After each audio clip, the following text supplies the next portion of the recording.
Dear friends, Erez and Alex Elias are visiting Israel, and they had a stopover in Athens, Greece. She sent me an amazing before and after picture. They were in the city center in Athens, and they came, I don't know exactly what the store was, but there was some drawing by a child, and it said Free Palestine, a very sophisticated artist nowadays, and some other colorful drawings attached to it. And she captioned what it looked like when we got here, and then the next picture was captioned, and when we left and ran. And they had added free Palestine from Hamas, Am Yisrael Chai. And I chuckled and I said, good for you. And how is it there? She's like, there's free Palestine graffiti absolutely everywhere you look. In fact, Erez is convinced that someone is paying someone a lot of money to keep it going. And that's probably the case. It has been proven that, at least in America, by the encampments, when that was going on, they were paying them to encamp and to write graffiti and to rip down the hostage posters. And in the back of my mind, I was like, it's a nice form of protest. It's meaningful. It's something. And then in this week's Parsha, it really attests to the nature of the Jewish people to just do something. Even in the grand scheme of things, well, writing from from Hamas on that poster, on that little child's picture in the middle of the city center, somewhere in the middle of Athens, do anything? Maybe, maybe not.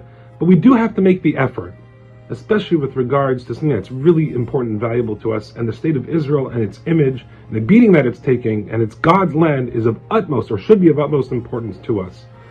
And in this week's Torah portion, we are told that Moses, who is denied entry to the beloved land of Israel, what he has worked his entire life to do, to get Israel, his nation, into the land and to lead them, he is denied entry by God for certain mistakes that he had made.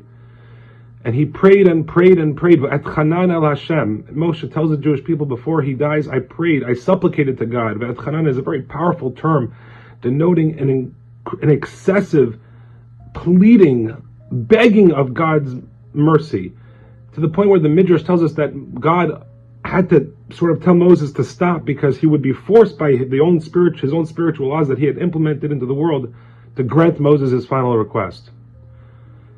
Really? Moses paying 300 times, 301 times, 302 times, 400 times. The 401st and 3rd and 5th time will make a difference? Yes, every little bit, every tiny step forward makes a difference.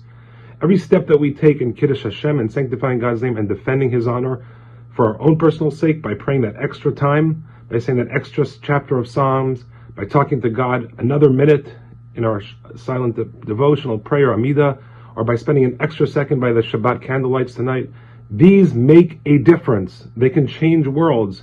Will they change humanity's reckoning and understanding for the state of Israel and what we truly are? I don't know.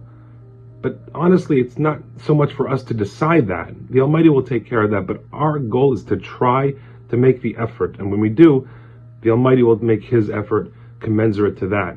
So a big Yasher Koach to the Elias family for this wonderful lesson. Have a great time in the Holy Land.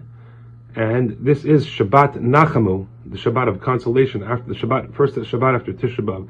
And indeed, we should all have a consolation. The state of Israel should have a consolation. We should see an immediate and swift return of the hostages and our soldiers, God willing, so that all their families will have the most beautiful, incredible consolation. Shabbat Shalom.